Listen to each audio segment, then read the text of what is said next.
Ako po ay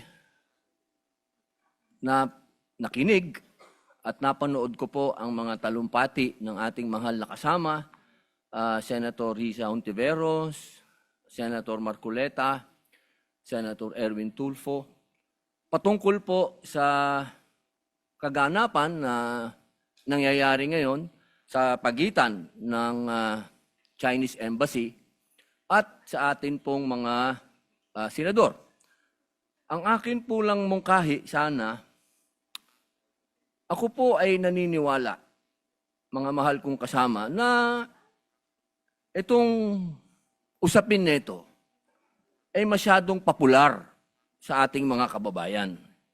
At ang magsalita ka ng patungkol sa pagsasaayos ng singalot na ito ay hindi pabor sa sino man na magsasalita nang gusto mong magkaroon ng kapayapaan. Pero sa usapin nito, ako po ay tatanggapin ko kung ano ang sasabihin ng mga tao sa akin. Kung sasabihin nilang, pro-China yan. Okay lang po. Wala pong problema. Ang akin pong gustong sabihin sa ating mga kababayan, alam niyo, ang isang bagay, pag hindi natin inayos, pag hindi tayo nagtulong-tulong na maayos, lalong-lalo na sa kapitbahay natin, kapitbansa natin, hindi po ito makatutulong sa atin. Hindi po ibig sabihin na ako'y pumapayag na pagsalitaan ng hindi maganda ang ating mga kasama ng Chinese Embassy. Hindi rin naman tama yun. Pero, hindi rin naman po tama na ang isang opisyal natin sa gobyerno na isang unipermado pa ay gagawa ng katatawanan o karikature ng presidente ng China. Sapagkat kanina po, habang nag-uusap kami ni Senator Amy Marcos, sabi ko sa kanya, kung yan ginawa ng China sa ating Pangulo na si Bongbong Marcos, ako'y oposisyon, pero gagawin nila yan kay Bongbong, ay unang-una po ako magagalit. Sapagkat hindi ako papayag na babawin ng kahit na sino ang Pangulo ng Pilipinas. Hindi ako papayag na gawan ng karikature kahit ako'y oposisyon, na gawan ng ganyan ang ating Pangulo. Sapagkat ang Pangulo ng isang bansa, yan po ang tinatawag nating representasyon ng ating bayan, katumbas ng bandila. Kung ano ang tingin natin sa bandila, yan ang tingin natin sa Pangulo. Kaya, kung ano man po ang ginawa ni Admiral Tariela, ay pinakikiusapan ko po siya na huwag niya ulitin. Sapagkat, pag nambastos ka, babastusin ka rin talaga.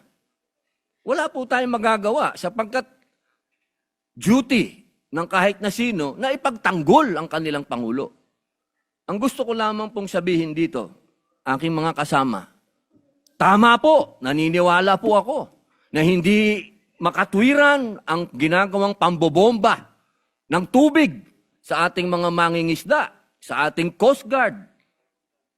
Pero matagal ko na rin sinabi na may budget naman ng Coast Guard, ba't di kayo bumili ng mas malakas na water cannon at gumanti kayo? Hindi naman po pwede na lagi tayo magpapaawa. At parehas naman kayong tinatawag natin tanod ng Coast Guard kayo pareho.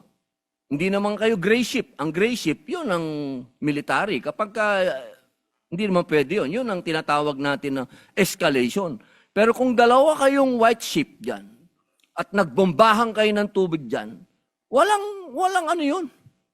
Walang issue yun, walang escalation yun dahil pareho kayong tanod baybayin. Pareho kayong nagpoprotekta ng coast natin. Pero para sa usapin nang ikaw ay magtatalumpati at gagawin mong katatawanan yung Pangulo ng isang bansa, palagay ko, inuulit ko po, Ako po ay oposisyon. Pero kahit sinong gumawa niyan sa presidente ko, hindi ako papayag.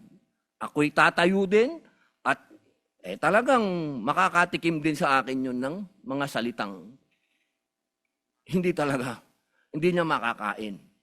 Sapagkat sa akin, anuman ang political affiliation natin, pagdating sa Pangulo sa ibang bansa, iisa tayo.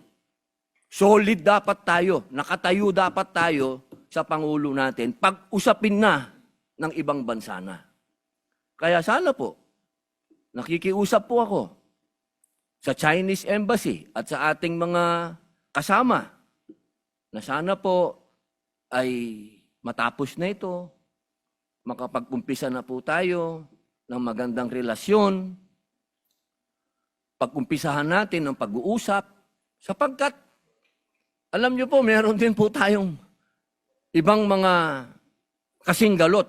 Tahimik nga lang tayo. Katulad po ng aking best friend sa Malaysia.